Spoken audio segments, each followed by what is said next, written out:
कैसे हो आप सब फ्रेंड्स। अकाउंटेंसी की रिवीजन सीरीज़ को कंटिन्यू रखते हुए आज हम अकाउंटेंसी की सीरीज़ पर दूसरा वीडियो करने जा रहे हैं। और आज के वीडियो में मैंने अकाउंटिंग इक्वेशन और जनरल ये टॉपिक मैंने चूज़ किया है।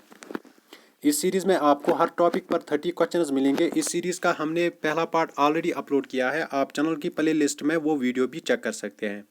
फ्रेंड्स, मैं आपको सजेस्ट करूंगा कि आप इस वीडियो को एंड तक वॉच कर लेना और लास्ट पर ऑनेस्टली अपना स्कोर कमेंट कर लेना कि आपका इस वीडियो में क्या स्कोर रहा। वीडियो स्टार्ट करने से पहले जो लोग इस चैनल पर पहली बार जुड़ रहे हैं वो इस चैनल को ज़रूर सब्सक्राइब करना और इस वीडियो को लाइक और अपने फ्रेंड्स के साथ शेयर भी कर लेना। फ्रेंड्स, चलो हम आज का वीडियो स्टार्ट करते हैं। क्वेश्चन नंबर 1 है, which accounting equation is correct out of the following. नीचे गए हैं ऑप्शंस में से आपको बताना है कि कौन सी अकाउंटिंग इक्वेशन यहाँ से करेक्ट है। पार्ट नंबर ए है assets is equal to liabilities minus capital. Part number B है liabilities is equal to assets plus capital. Part number C है capital is equal to liabilities minus assets. Part number D है assets is equal to liabilities plus capital.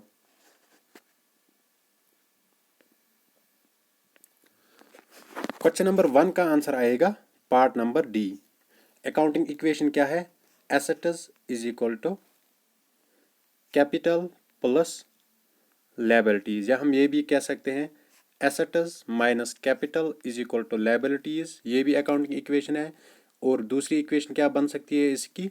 Assets minus liabilities is equal to capital. तो यहाँ से जो options दिए गए हैं इनमें से सिर्फ एक ऑप्शन ठीक है, that is assets is equal to liabilities plus capital.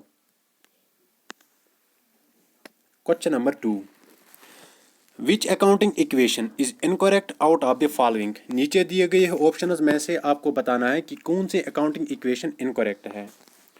Part number A है assets is equal to liabilities plus capital. Liabilities is equal to assets minus capital. Assets is equal to liabilities minus capital. Capital is equal to assets minus liabilities. तो question number 2 का answer आएगा part number सी। देखो फिर से मैं बता रहा हूं, assets is equal to capital, capital plus liabilities, या assets minus capital is equal to liabilities, या assets minus liabilities is equal to capital. देखो अगर हम पहला ऑप्शन देखें assets is equal to liabilities capital, ये ठीक है। Liabilities is equal to assets minus capital, ये भी ठीक है। Capital is equal to assets minus liabilities, ये भी ठीक है। तो इनकरेक्ट ऑप्शन यहाँ से क्या है? Part number C, that is assets is equal to liabilities minus capital. Question number 3, equation representing the mathematical relationship between the assets liabilities and owners equity that is capital of a business enterprise is called. आपको वो equation बतानी है जो क्या represent करती है mathematical relationship between assets liabilities और capital. आपको बताना है उस इक्वेशन को हम क्या बोलते हैं। Simple equation, compound equation, accounting equation, all of the above. तो क्वेश्चन नंबर 3 का आंसर आएगा part number C, accounting equation. ये क्या रिप्रेजेंट करती है? Mathematical relationship between assets, capital and liabilities. Question number 4, accounting equation is also called as. आपको बताना है अकाउंटिंग इक्वेशन का दूसरा नाम क्या है। Financial sheet equation, balance sheet equation, journal equation, all of the above.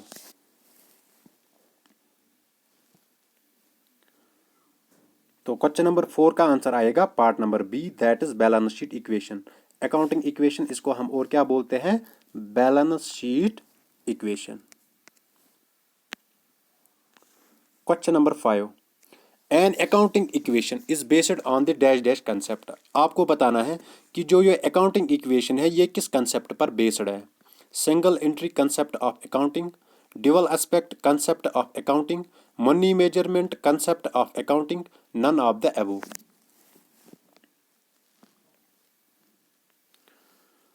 तो क्वेश्चन नंबर 5 का आंसर आएगा पार्ट नंबर बी। जो अकाउंटिंग इक्वेशन है ये किस पर बेस्ड है? ये बेस्ड है ड्यूअल एस्पेक्ट पर। Question number 6, opening capital 5,50,000, opening assets 9,50,000, opening liabilities 4 lakh, closing assets 12,50,000 and closing liabilities है 4,50,000। आपको यहाँ से क्लोजिंग कैपिटल बताना है। क्लोजिंग कैपिटल क्या होगा? देखो ये क्वेश्चन आपको लंबा लग रहा है लेकिन ये बहुत इजी है। देखो इसको कैसे करना है। एक साइड से हम एसेट्स रखेंगे और दूसरे साइड से हम लायबिलिटीज रखेंगे, ठीक है।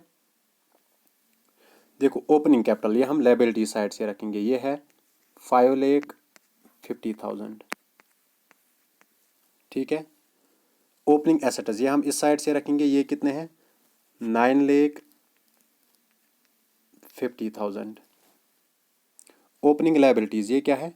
4 लाख,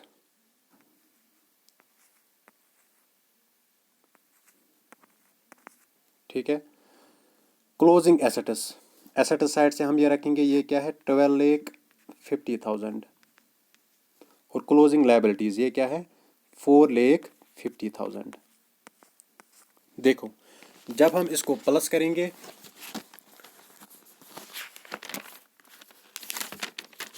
एक सेकंड वेट कर लो। देखो जब हम इसको प्लस करेंगे, जो एसेट साइड है इस साइड से हमें आएगा 22 लाख। क्या आएगा? 22 लाख,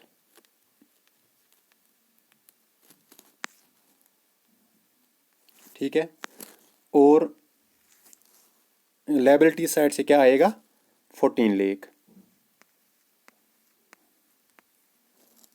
अब हमें इस इक्वेशन को बैलेंस करना है क्योंकि अकाउंटिंग इक्वेशन में हमें क्या बताती है? एसेट्स वो किसके बराबर होते हैं? Capital plus liabilities. यहाँ से 22 लाख है और यहाँ से 14 लाख है। दैट मीन्स 14 लाख के साथ हमें क्या ऐड करना है? 8 लाख। क्या ऐड करना है? 8 लाख। तो इस क्वेश्चन का आंसर क्या आएगा? Part number A, that is 8 lakh. Question number 7, the accounting equation is connected with. Accounting equation ये किसके साथ जुड़ी है? Assets only, liabilities only, capital only, assets, liabilities and capital. तो इजी क्वेश्चन है, इसका आंसर सबको पता होगा। तो क्वेश्चन नंबर 7 का आंसर क्या आएगा? Part number D, that is assets, liabilities and capital. क्योंकि अकाउंटिंग इक्वेशन है assets is equal to capital plus liabilities, तो ये किसके साथ कनेक्टेड है? एसेट्स, कैपिटल और लायबिलिटीज के साथ। Question number 8, the liabilities of a business are 2,30,000। Business एक है, उसकी लायबिलिटीज कितनी है? 2,30,000 और एसेट्स और कैपिटल कितनी है? 8,70,000। हमें बताना है टोटल एसेट्स कितने होंगे। देखो हमारे पास अकाउंटिंग इक्वेशन है assets is equal to capital plus liabilities. इसमें हम ये वैल्यूज देंगे, ठीक है। हमारे पास क्या दिया गया है? लायबिलिटीज क्या है? 2,30,000, ठीक है। और क्या दिया गया है? कैपिटल। कैपिटल कितना है? 8,70,000। देखो तो एसेट्स कितने आएंगे? इन दो को हमें प्लस करना है, ठीक है। जब हम इन दो को प्लस करते हैं तो वो क्या आता है? वो आता है 11 लाख। तो क्वेश्चन नंबर 8 का आंसर क्या आएगा? 11 लाख। क्वेश्चन नंबर 9 सेम इसी पैटर्न का क्वेश्चन है। देखो यहाँ से क्या दिया गया है हमें, यही इक्वेशन हम यहाँ से फिर से यूज करेंगे, लायबिलिटीज प्लस कैपिटल। हमें यहाँ से दिए गए हैं लायबिलिटीज कितने हैं? 2,70,000, ठीक है। और एसेट्स, एसेट्स कितने हैं? 8,70,000, ठीक है। हमें क्या बताना है? कैपिटल। कैपिटल किसके बराबर हमें आएगा? Assets minus liabilities. तो एसेट्स 8,70,000 को 2,70,000 माइनस करना है, वो क्या आता है? वो आता है 6 लाख। तो क्वेश्चन नंबर 9 का क्या आंसर आएगा? 6 lakh. Question number 10, which of the following transaction affecting liability side of the accounting equation. हमें यहाँ से नीचे दिए गए हैं कुछ ट्रांजेक्शन है, आपको बताना है कि कौन सी ट्रांजेक्शन सिर्फ लायबिलिटी साइड जो अकाउंटिंग इक्वेशन है उसको अफेक्ट करेगी। Goods purchase for cash. देखो जब हम गुड्स परचेज करेंगे तो कौन सा अकाउंटिंग इक्वेशन का कौन सा एलिमेंट अफेक्ट होता है? एसेट्स एलिमेंट, ठीक है। मशीनरी परचेज फॉर कैश, यहाँ से कौन सा एलिमेंट अफेक्ट होगा? एसेट्स। कैश रिसीव्ड, यहाँ से भी कौन सा एलिमेंट अफेक्ट होगा दैट इज एसेट्स, ठीक है। सैलरी आउटस्टैंडिंग ये लायबिलिटी है हमारी, दैट मीन्स इस क्वेश्चन का आंसर क्या आएगा, part number D, that is salary outstanding. Question number 11, which of the following transactions affects assets side of the equation. नीचे दिए गए हुए ट्रांजेक्शंस में से आपको बताना है कि कौन सी ट्रांजेक्शन किस साइड को अफेक्ट करेगी, एसेट साइड को। गुड्स परचेज फॉर कैश, देखो जब हम गुड्स खरीदेंगे तो हमारे पास क्या आएगा, एसेट्स, तो ये एसेट्स को अफेक्ट करता है। मशीनरी परचेज, जब हम कोई मशीनरी परचेज करेंगे तो हमारे पास क्या आएगा, एसेट आएगा, तो ये भी एसेट को अफेक्ट करता है। कैश रिसीव्ड, जब हमने किसी को उधार दिया था, उसने फिर वो हमें वो कैश दिया, तो हमारे पास कैश आता है, तो वो भी क्या है, एसेट। तो ये तीनों जो ये ट्रांजेक्शंस है ये किसको अफेक्ट करती है, ये एसेट साइड को अफेक्ट करती है। दैट मीन्स क्वेश्चन नंबर 11 का आंसर आएगा part number D, that is all of the above. Friends, अगर आपको ये वीडियो अच्छा लग रहा है तो प्लीज इस वीडियो को लाइक जरूर कर लेना। Question number 12, mister moon started A business for cash 5 lakh. Mister moon ये एक बंदा है, इसने बिजनेस स्टार्ट की थी कैश से 5 लाख से। आपको बताना है कि जो ये ट्रांजेक्शन है इसका इफेक्ट क्या होगा। Decrease in assets, decrease in capital, decrease in assets, increase in capital, increase in assets and increase in capital, increase in assets and decrease in liability. देखो इसने बिजनेस स्टार्ट किया है क्या, 5 लाख से, दैट मीन्स इसके assets क्या होंगे, increase होंगे, और इसका कैपिटल जो है वो भी क्या होगा, इंक्रीज होगा। तो इस क्वेश्चन का आंसर क्या आएगा, part number C, that is increase in assets and increase in capital. Question number 13, goods purchased on credit, हम किसी से उधार में गुड्स हमने परचेज किए हैं 2,60,000 से। आपको इसका इफेक्ट बताना होगा कि इसका इफेक्ट क्या होगा। Decrease in assets, decrease in capital, decrease in assets, increase in capital, decrease increase in assets, increase in liability, increase in assets, increase in liability. देखो हमने क्रेडिट पे गुड्स खरीदी है, एक तरफ से हमारे पास क्या आएगा, एक एसेट आएगा, क्योंकि हमने कोई चीज़ खरीदी है वो हमारे पास आएगी तो हमारा एसेट इंक्रीज होगा। But at the same time हमने ये क्रेडिट में लिया है तो हमारी लायबिलिटी भी क्या होगी, वो इंक्रीज होगी। दैट मीन्स क्वेश्चन नंबर 13 है, इसका आंसर क्या आएगा, पार्ट नंबर सी, हमारे एसेट्स भी इंक्रीज होंगे और हमारी लायबिलिटी भी इंक्रीज होगी। Question number 14, assets and liabilities increase, assets और लायबिलिटीज ये कब इंक्रीज होते हैं, by purchasing of goods on credit, by drawing, by profit, by loss. देखो एसेट्स और लायबिलिटीज ये कब इंक्रीज होती है, जब हम कोई चीज़ खरीदेंगे क्रेडिट पे। देखो आप जब हम कोई चीज़ क्रेडिट पे खरीदेंगे, फॉर एग्जांपल हमने कोई मशीनरी क्रेडिट पे खरीदी, तो हमारे पास क्या आएगी, मशीनरी। मशीनरी क्या है, ये एसेट है, दैट मीन्स ये इंक्रीज हुआ। लेकिन साथ में हमने ये क्रेडिट पे, तो हमारी लायबिलिटी भी क्या होगी, वो इंक्रीज होगी। तो इसका आंसर आएगा part number A, that is by purchase of goods on credit. इससे हमारे एसेट्स भी इंक्रीज होते हैं और हमारी लायबिलिटीज भी इंक्रीज होती है। Question number 15, retained earnings and the amount invested by owner in the business are represented by. आपको बताना है कि कोई पर्सन जब बिजनेस में कुछ पैसा इन्वेस्ट करता है वो हम किससे रिप्रेजेंट करते हैं, owners, equity, investment, assets, all of these. तो क्वेश्चन नंबर 15 का आंसर आएगा पार्ट नंबर ए, जब कोई बंदा बिजनेस में पैसा इन्वेस्ट करता है उसको हम क्या बोलते हैं, उसको हम कैपिटल बोलते हैं या उसको हम ओनर्स इक्विटी भी बोल सकते हैं। Question number 16, what does accounting equation signify. जो अकाउंटिंग इक्वेशन है ये क्या सिग्निफाई करती है, assets of business are equal to capital and liability, liability of business are equal to capital and assets, capital of business are equal to assets and liabilities, none of the above. हमें पता है accounting equation हमें क्या बताती है, assets वो किसके बराबर होते हैं, कैपिटल और लायबिलिटीज के। तो इस हिसाब से इसका क्या आंसर आएगा, part number A, assets of a business are equal to capital and liability. Question number 17, the assets of a business are 1 lakh एक बिजनेस है, उसके पास कितने एसेट्स है 1 लाख के, एंड इक्विटी इज ₹20,000। इक्विटी मतलब कैपिटल, कैपिटल उसके पास कितना है 20,000। हमें वैल्यू ऑफ लायबिलिटी बताना है। देखो assets is equal to capital plus liabilities. Assets हमारे पास कितने हैं 1 लाख, ठीक है, और इक्विटी मतलब कैपिटल, कैपिटल कितना है 20,000।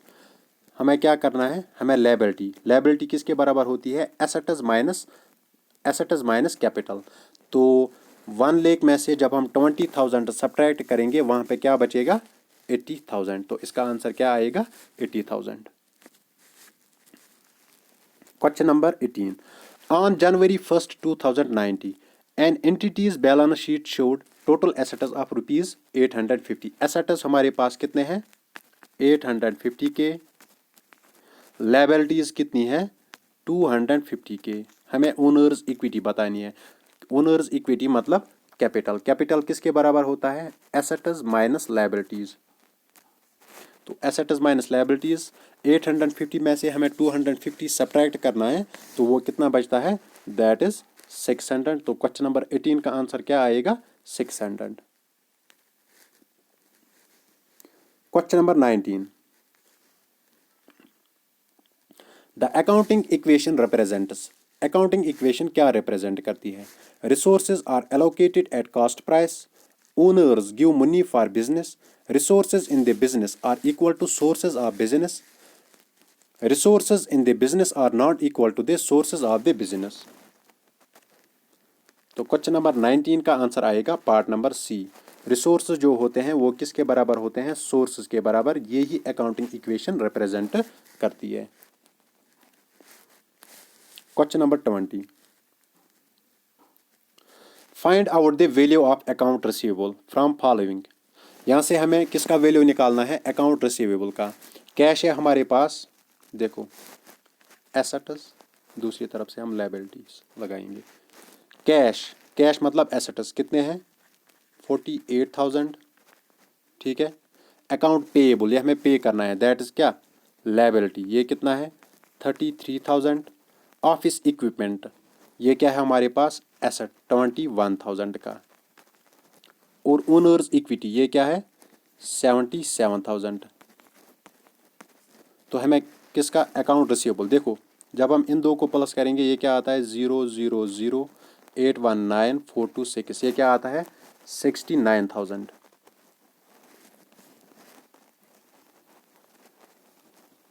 ठीक है। यहाँ से जब हम इनको प्लस करेंगे ये आता है 0007310 एंड 11, ये आता है 1,10,000। देखो जब अब हमें ये इक्वेशन बैलेंस करनी है, क्या करनी है बैलेंस करनी है। बैलेंस कैसे होगी, इसमें से हमें कुछ ऐड करना है, दैट मीन्स हमें 1,10,000 से 69,000 क्या करना है माइनस करना है। तो इसका आंसर क्या आता है, इसका आंसर आता है part number B that is 41,000। Question number 21, capital plus liabilities minus assets ये किसके बराबर होता है। देखो हमारे पास है assets is equal to capital plus liabilities, ठीक है।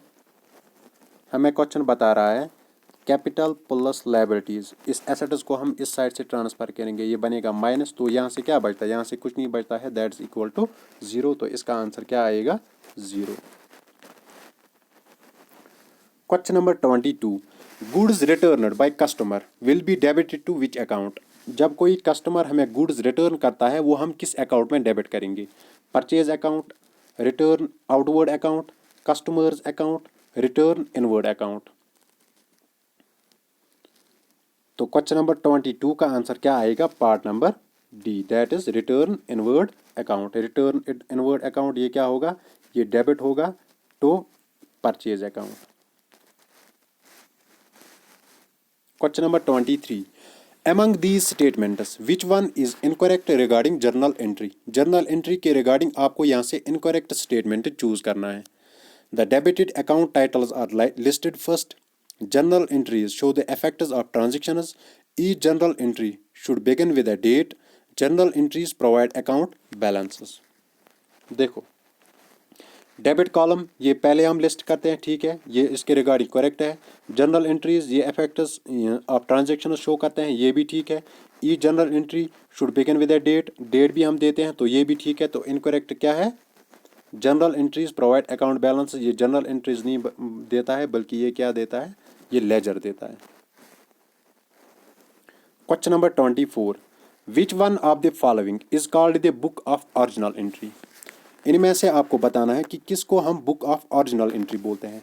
रिसेप्ट and payment account, trial balance, general journal, general ledger. तो क्वेश्चन नंबर 24 का आंसर आएगा पार्ट नंबर सी। जनरल को हम क्या बोलते हैं? बुक ऑफ ओरिजिनल एंट्री, या इसको हम क्या बोलते हैं? डे बुक भी बोलते हैं। Question number 25, ₹500 paid for rent, 500 हमने रेंट दिया है, is debited to landlord's account, यह हमने किसको डेबिट किया है? लैंडलॉर्ड्स अकाउंट को। फॉर द अबो एरर, यहाँ से इसमें एरर हुआ है, आपको रेक्टिफिकेशन एंट्री इसकी बतानी है।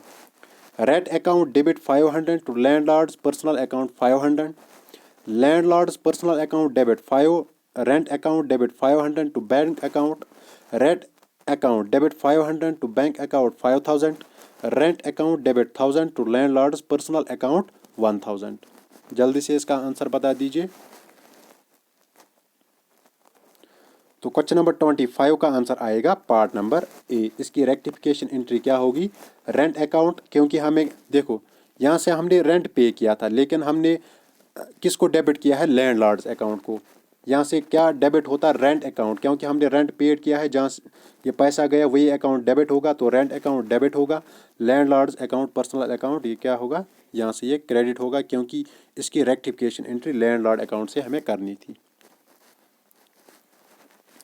Question number 26, the book containing a chronological record of transactions is called, वो बुक जो क्रोनोलॉजिकल ऑर्डर मतलब डेट वाइज, जो डेट वाइज ट्रांजेक्शंस को रिकॉर्ड करती है, उस बुक को हम क्या बोलते हैं? Ledger, journal, trial balance, balance sheet. तो क्वेश्चन नंबर 26 का आंसर आएगा part number B, that is journal. Journal में हम ट्रांजेक्शंस किस ऑर्डर में रिकॉर्ड करते हैं? क्रोनोलॉजिकल ऑर्डर में। Question number 27, the amount brought in by owner of the business should be credited to, वो अमाउंट जो कोई ओनर बिजनेस के लिए लाता है, वो किस अकाउंट में हम क्रेडिट करते हैं? Owners equity, drawings, cash, all of the above. तो क्वेश्चन नंबर 27 का आंसर आएगा part number A, that is owners equity. Question number 28, which of the following account types would be increased by a debit, आपको बताना है कि कौन सा account debit से इंक्रीज होता है। Liabilities and expenses, assets and equity, assets and expenses, equity and revenues.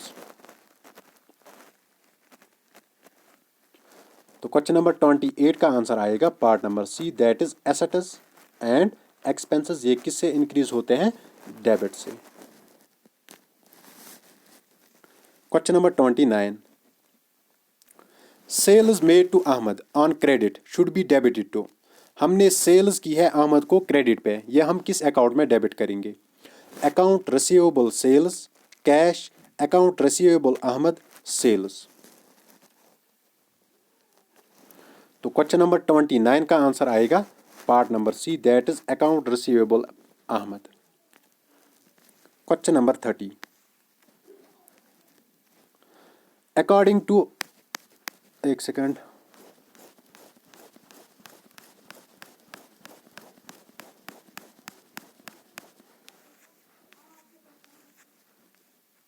Question number 30 है, according to rules of debit and credit for balance sheet accounts which among the following is correct, debit और credit के rules के हिसाब से आपको यहाँ से correct statement choose करना है। Increase in assets, liabilities and owners equity are recorded by debit, decrease in asset and liability are recorded by credit, increase in asset and owner's equity are recorded by debit, decrease in liability and owner's equity are recorded by debit। तो question number 30 का answer आएगा part number D, that is decrease in liability and owners equity are recorded by debit. तो friends, ये था आज का video regarding accounting equation and journal. जो ये अकाउंटिंग की रिवीजन सीरीज़ है, इसमें मैंने ऑलरेडी एक वीडियो अपलोड किया है। उसमें हमने इंट्रोडक्शन टू अकाउंटेंसी और बेसिक अकाउंटिंग टर्म्स, उस पर 30 क्वेश्चंस किए हैं। आप चैनल की प्ले लिस्ट में वो वीडियो भी चेक कर लेना।